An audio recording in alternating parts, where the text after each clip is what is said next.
প্রথমে আপনারা Chrome browser open করে নেবেন এবং আমি যে লিঙ্কটা দিয়েছি সেই লিঙ্কটা প্রবেশ করবেন এবং রেজিস্ট্রেশন নাও বাটনে ক্লিক করবেন এবং এখানে যে ডকুমেন্টগুলো আপনার কাছে চাওয়া হয় সবগুলো দিয়ে রেজিস্ট্রেশন করে নেবেন। যেহেতু আমার রেজিস্ট্রেশন ছিল আমি লগ ইন করে ফেললাম। তারপর এখানে দেখতে পাবেন আপনারা অ্যাপ্লিকেশন এবং সাবমিট লিস্ট কয়টা স্কলারশিপ সাবমিট করেছেন এবং আপনার প্রোফাইল। এখান থেকে প্রথমে আগে আপনি প্রোফাইলটি সাজিয়ে নেবেন।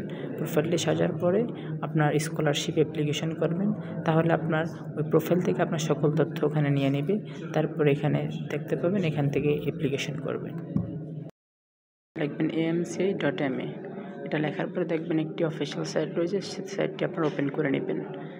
ওপেন করার পরে আপনারা দেখতে পাবেন এখানে 3 ডট মেনু রয়েছে। এই 3 ডট মেনুটিতে ক্লিক করবেন, ইনফরমেশনে ক্লিক করবেন এবং পাবলিকেশনে ক্লিক করবেন। ক্লিক করার পর একবারে নিচে স্ক্রল করে চলে যাবেন, দেখতে পাবেন 2025-26 ফর্ম রয়েছে।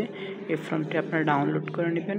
এই ফর্মটি হলো 2 পেজের ফর্ম। ডাউনলোড করার পরে আপনি আপনার হাতে লিখে অথবা কম্পিউটারে টাইপ করে ফর্মটি ফিল আপ করবেন এবং কম্পিউটারে টাইপ করে সবচেয়ে ভালো।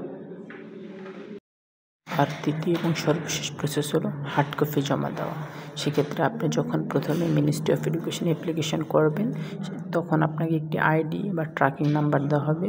সেক্ষেত্রে এটি সংগ্রহ করে রাখবেন। ট্র্যাকিং নাম্বারটি খুবই গুরুত্বপূর্ণ।